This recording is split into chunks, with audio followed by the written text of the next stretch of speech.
Bem-vindos a mais um episódio do podcast Consensual. O meu nome é Rui Simas e hoje estou acompanhado de um novo convidado que, como sempre, vou permitir que seja ele a apresentar-se. Olá, Luís. Olá, eu sou o Luís Pedro Nunes e pronto, escrevo em jornais e falo televisão. Falas de televisão? Escreves em jornais? E pronto, e vivo disso. Sim, e és diretor do Inimigo Público, certo? Exato. Escreves para o Expresso, escreves para a GQ. Não, para a GQ ainda escreves? GQ, Ainda sim. escreves, sim. No GQ é só sobre sexo. Certo. O Expresso é sobre cenas. Sexo e outras coisas. Sim. E na televisão tenho a Seguir Radical, tenho o Eixo do Mal e já fui capa da Cristina. Pronto, se não foste capa da Cristina, é sobre isso que vamos falar.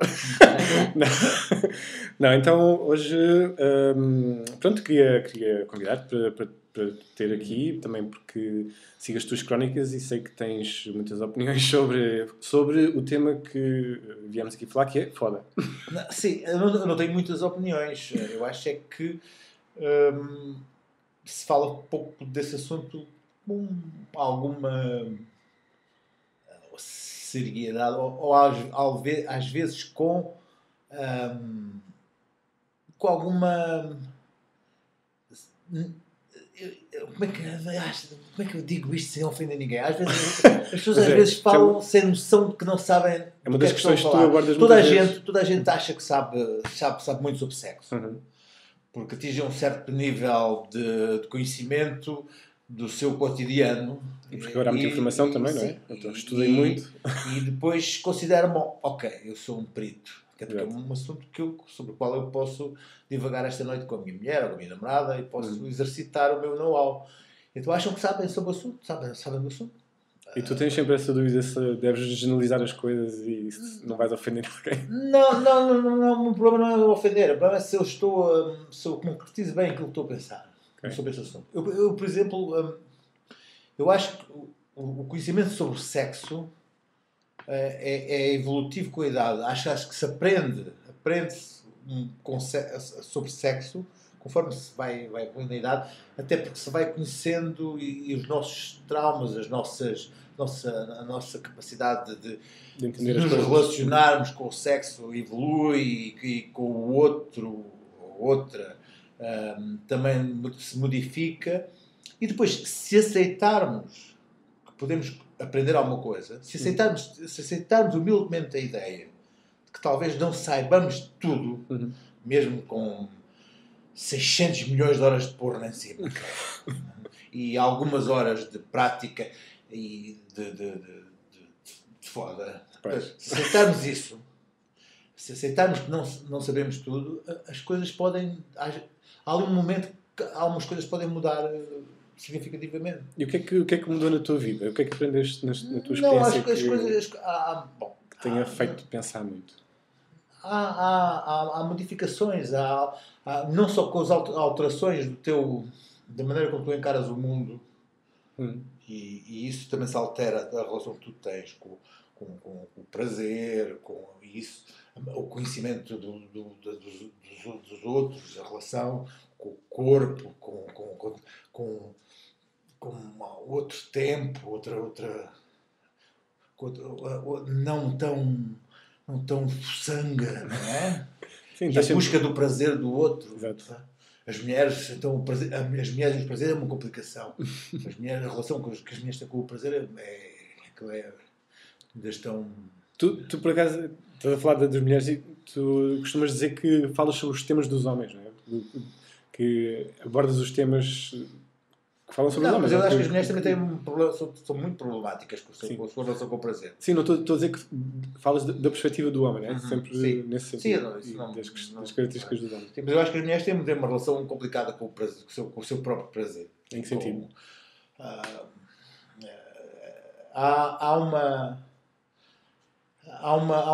As mulheres, então, vou então aqui colocar a coisa mais reduzida. As mulheres portuguesas, então, têm uma relação com o orgasmo e com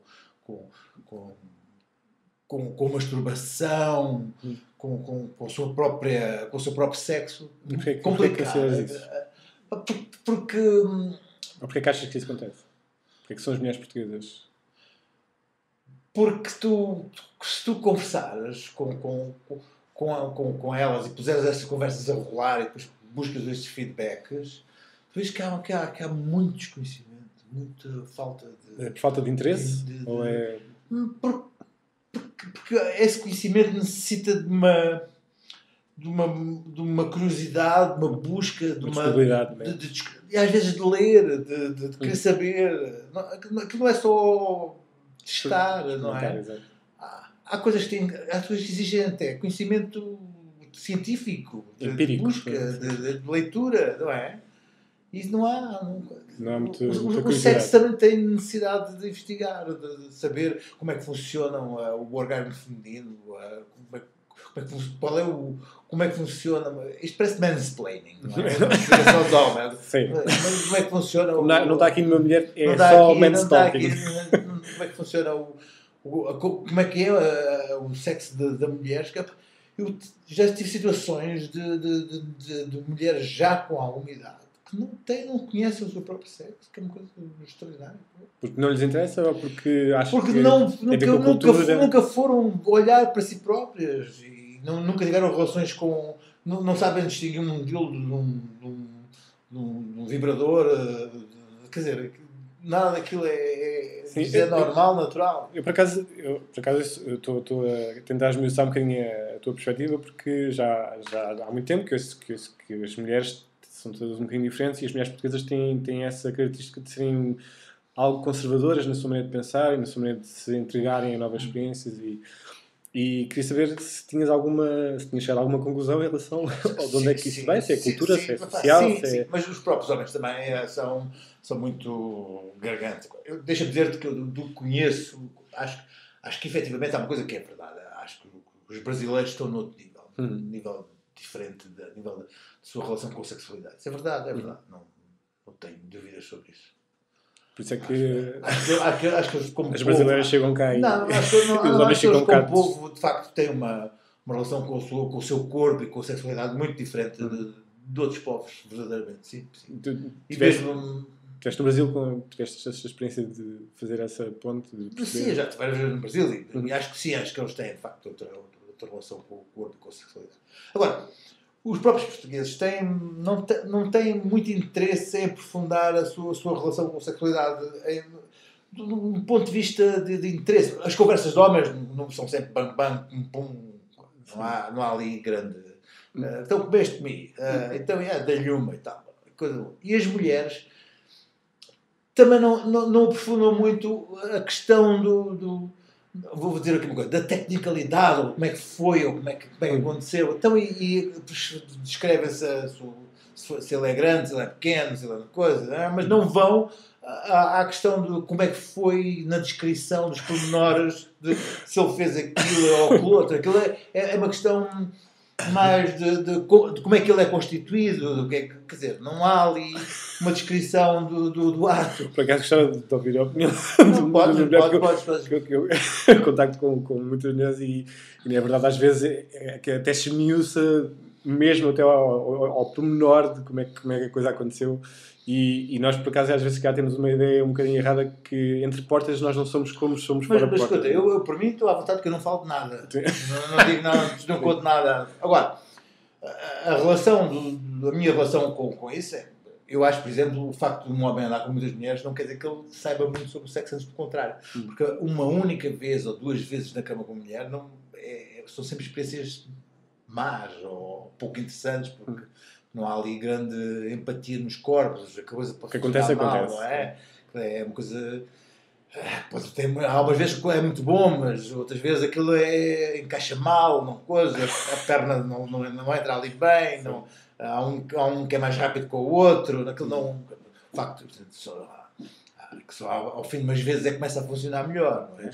Sim. O conhecimento do corpo do outro também é interessante descobrir. Sim, quer essa intimidade, quer essa ligação. Não é por isso. Agora,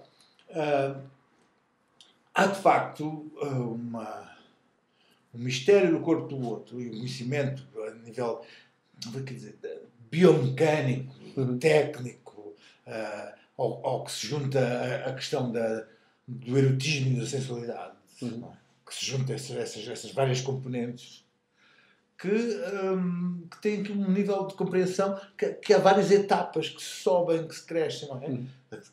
Quando nós nos posicionamos também de outra forma no mundo, não é? Isso, ou tu aceitas que precisas de evoluir, como em tudo, precisas de aprender mais, ou achas que estás bons assim e zac, tum, e acabou. Pois.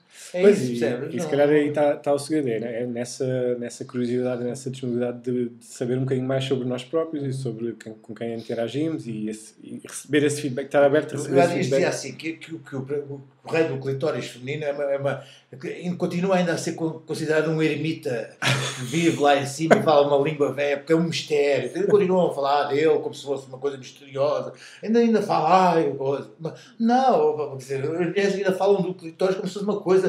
Ai, vocês. Eu há dias vi um documentário assim: se um homem tivesse um orgasmo feminino, morria, porque o cérebro dele não está preparado. O cérebro do homem não está preparado para um orgasmo feminino. Porque são tantas as descargas elétricas no cérebro, e continuam a falar da sexualidade feminina como se fosse uma coisa assim meio misteriosa, meio obscura, que nós, os homens, nunca vamos perceber essa coisa. Ponto G, existe ou não existe? Há décadas em que existe, há décadas que não existe.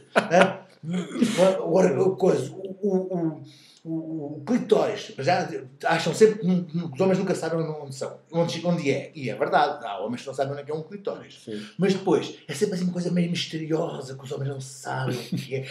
Tem milhões de receptores e tal. Depois também tornam aquilo muito misterioso, como se uma vagina fosse uma coisa extremamente misteriosa. Não é. Quer dizer, é e não é, mas é um trabalho de descoberta que o homem próprio tem que fazer. Exatamente. E, aliás, ele devia aprender um bocadinho para descobrir, mas não é tão misterioso. Exato. Que não se possa aprender. Exato. Acho que é que queria chegar. É aqui que eu quero chegar. É possível descobrir uma vagina. É possível aprender os recantos. Aquilo não é o santo grau, aquilo existe Exato. mesmo. Aquilo é possível ser descoberto. Exato. Isso é muito interessante.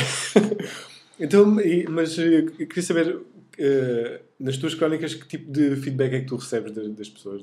Tens mulheres a dizer, sim, mas não há muito, porque as pessoas também não têm muita...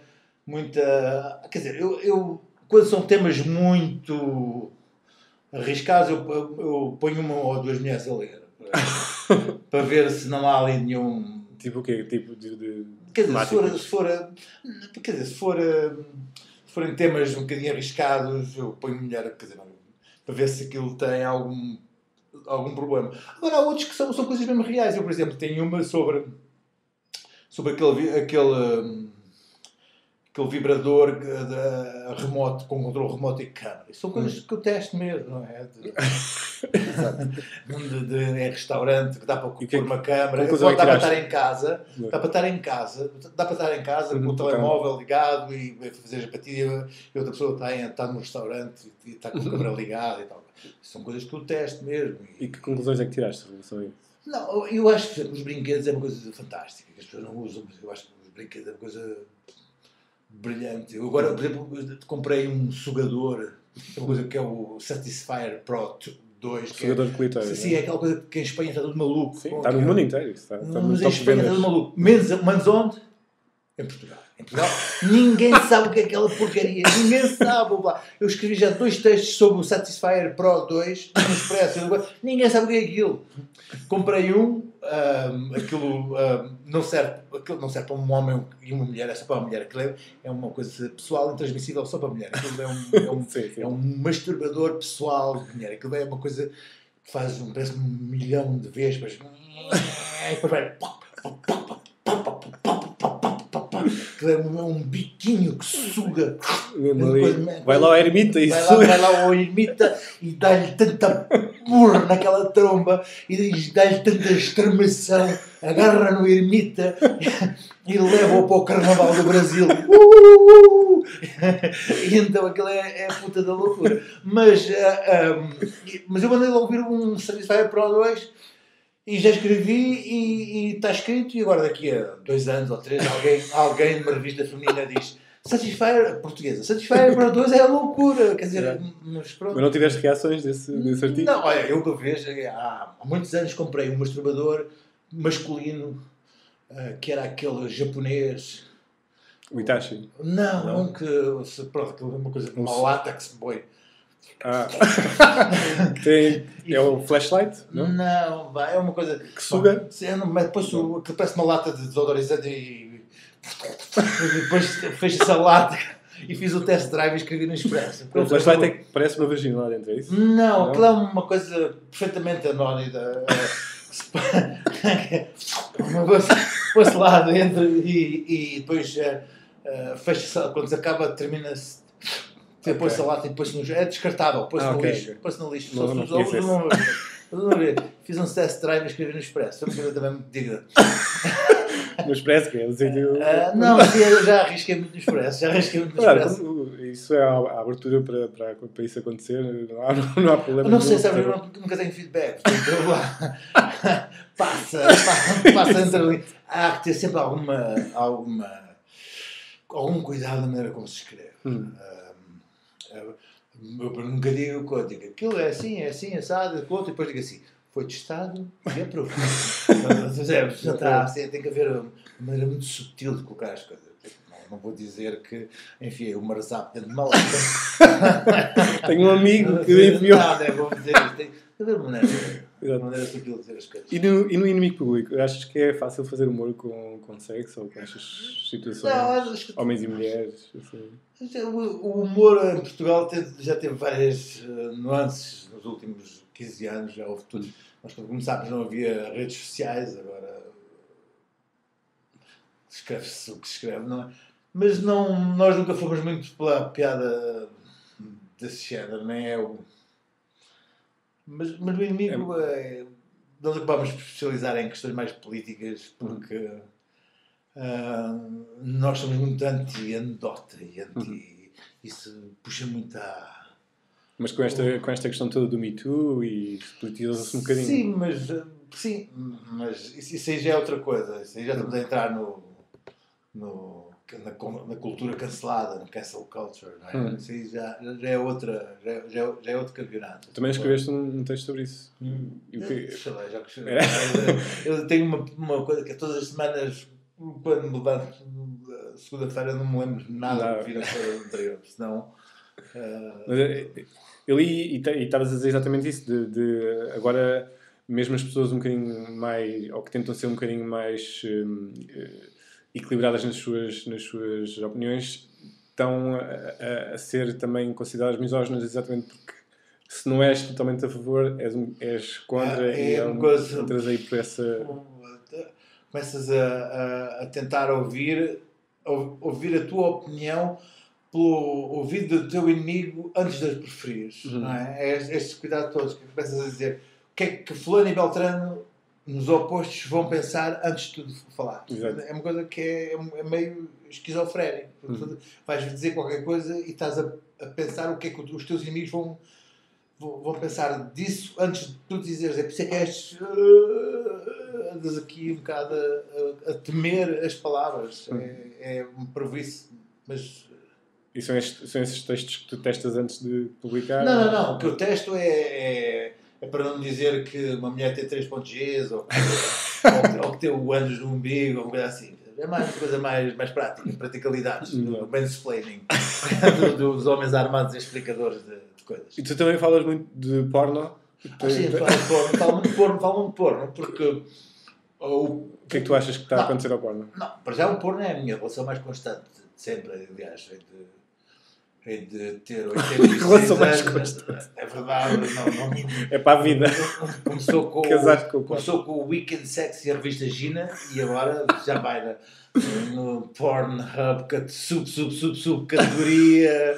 Uma pergunta que eu tenho que faço sempre às pessoas que me dizem que liam a revista Gina. Como é que chegavam à revista Gina? Como é que tu chegavas lá? Opa, eram os amigos mais velhos que tinha, que apostavam, aquilo era religioso. Eu tinha um stash.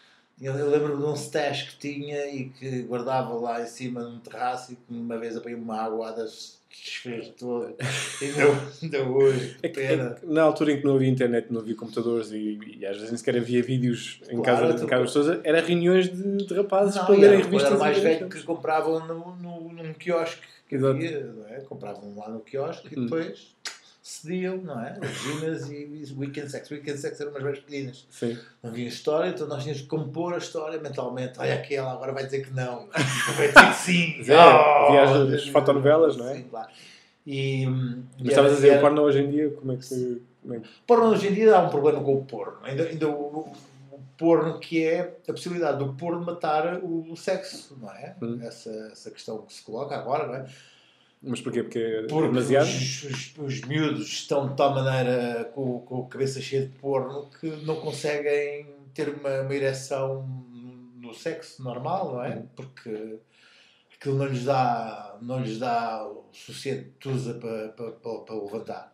Não recriam as situações na vida real. Não, têm tantos milhões de horas de porno na cabeça, começam aos 11, que aos 17 anos, ou 16 ou 17, ou 15, quando têm a sua primeira possibilidade de ter uma relação sexual, aquilo não é nada comparado com o que já viram nas milhões de horas. Então e onde é que achas que isto vai parar? Porque para trás não vai andar, de certeza. Não é? Fala-se mesmo a possibilidade da morte do sexo, não é?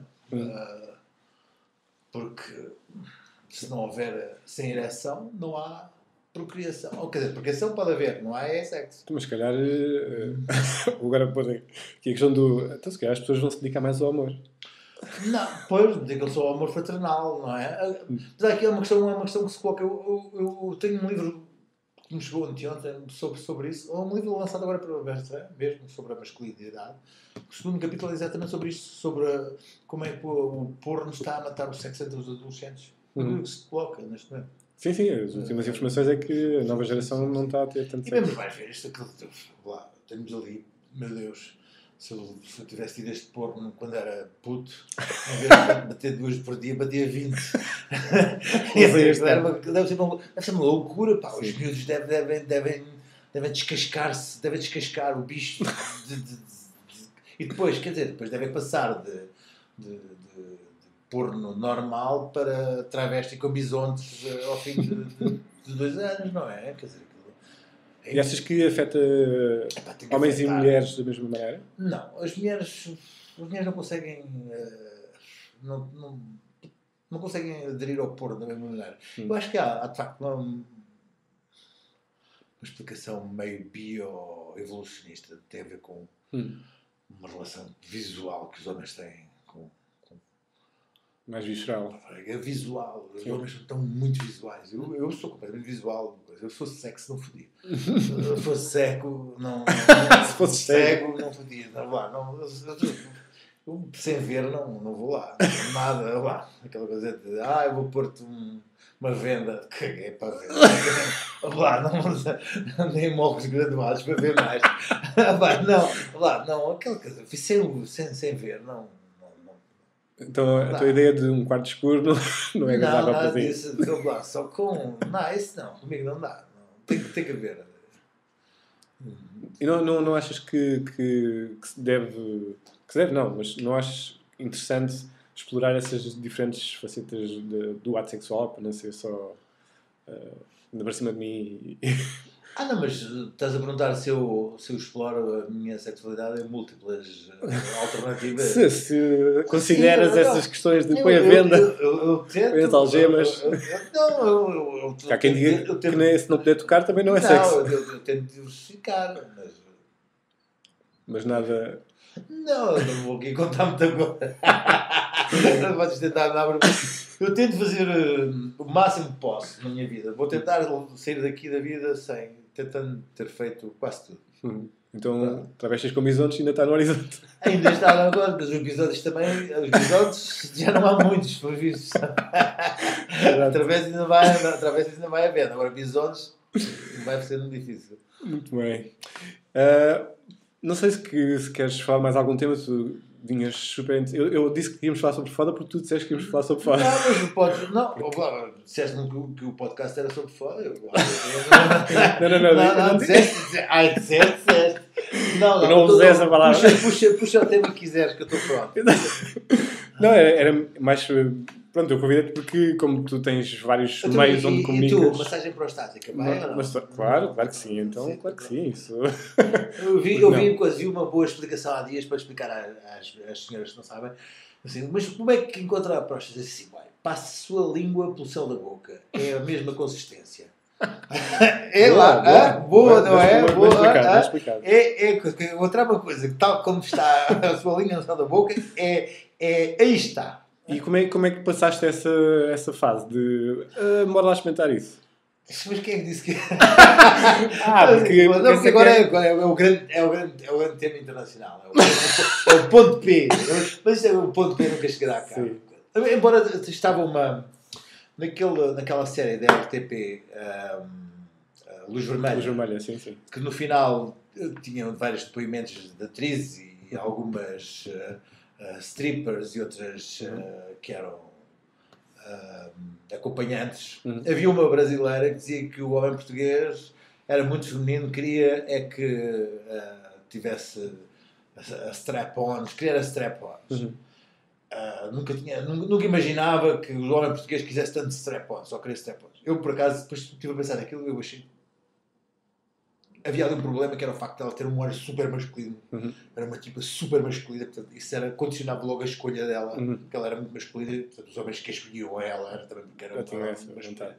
Mas deve haver aí muita coisa por explicar ainda aí no homem português, que anda aí a dar a bundinha a muito acompanhante. Pois muito, esse é o grande tabu dos homens, não é? Se o estímulo anal é mais do que isso ou é só isso.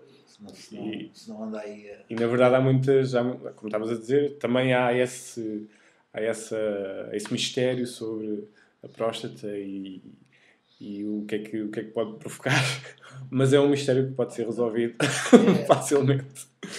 E aos 50 anos vais ter de resolver esse mistério, quer queiras, quer não. Já não sei se ainda tenho próstata para isso. Se não está já para dar as últimas. Mas pronto, achei principalmente interessante a tua perspectiva de homem, de dizeres que querias falar de temas masculinos, porque agora estamos agora num momento em que os temas masculinos estão um bocado postos à prova, não é? A masculinidade está posta à prova. E os homens não sabem como se colocar, mesmo homens que se assumem dentro de uma certa contemporaneidade. Mas eu não consigo... quer dizer, eu também nasci noutra altura já, mas eu tenho que me manter dentro de uma série de uma certa existência masculina. Não posso perder os meus alicerces. Se eu agora disser assim, ok, eu agora anulo a minha masculinidade para me aceitar dentro deste novo padrão. Não posso, não consigo, perder-me... Não consigo. Eu tenho que me colocar... Eu dou-me mal com homens, acho uma parte borreço. Ainda conversas de homens, então... Eu não gosto de futebol. Não partilho a maior parte dos hobbies masculinos. Não, quer dizer, nem touradas, nem coisa, não faço coisas de gajo. Mas... Então onde é que achas que mas tem uma existência masculina em si, não é? Revejo-me nessa coisa. Então para onde é que achas que a sociedade está a caminhar agora? Pois não sei. As experiências... Há algumas experiências que fizeram e deixa-me dizer que todos aqueles movimentos de defesa dos direitos dos homens, acho aquilo uma imbecilidade e mais, alguns são bandidos que deviam estar presos, aquelas coisas dos incels e isso, não há nada disso, e sou perfeitamente apologista de tudo o que é igualdade. Agora, vai acontecer uma coisa interessante, que é, daqui a mais uma série de anos, as mulheres estarão nos lugares de topo de tudo, e os homens são minoritários nos lugares de intelectuais, e depois aí deve haver uma revolta qualquer, não sei, imagino. Eu tive um professor no meu curso de saúde sexual que disse que nós estávamos em extinção. Sim, mas repara que sim. Ontem vi uma peça no telejornal que era um diretor da Polícia Judiciária a dizer que não podia haver tanta mulher na Polícia Judiciária. Porquê? Porque punha em causa a operacionalidade da força. Só agentes de mulheres precisam de homens para... Suponho eu, para algumas ações, não podem ser só mulheres a dizer alto para... Pois. Tem que haver homens... Tem que haver ladrões muito respeituosos. Não, tem que haver homens em operações, enfim, imagino se uma brigada feminina só de agentes em algumas coisas undercover ou qualquer coisa, faço ideia, não pode ser só mulheres. O número de mulheres já ultrapassa a um nível etário só o número de homens. Eu acredito vivamente que as mulheres vão ser em nível superior em todas as profissões intelectuais e, portanto, os homens vão ser submissos e depois emasculados, no sentido que vão perder a sua capacidade, a sua masculinidade e ser mongos. Bichos hormonalmente destituídos e testicularmente reduzidos. Portanto, é isso que nos resta. Que bela mensagem. Pronto, mas nessa altura, pergunto eu, será o clitóris um mistério? Boa pergunta. E então deixamos essa pergunta no ar e então as pessoas podem ver-te se quiserem falar contigo. Não, quer dizer, não todos vão falar contigo. Deixem isso. Não é problema. Então procurem Luís Pedro. Eu quando menos esperar, ele levanta a televisão. Exato. Quando mesmo menos quiserem. Então, olha, muito obrigado por teres aceito este convite. Espero que tenham aprendido alguma coisa. Não, muito. Mas pelo menos que dê algum debate. E não se esqueçam que só é sensual se for consensual. É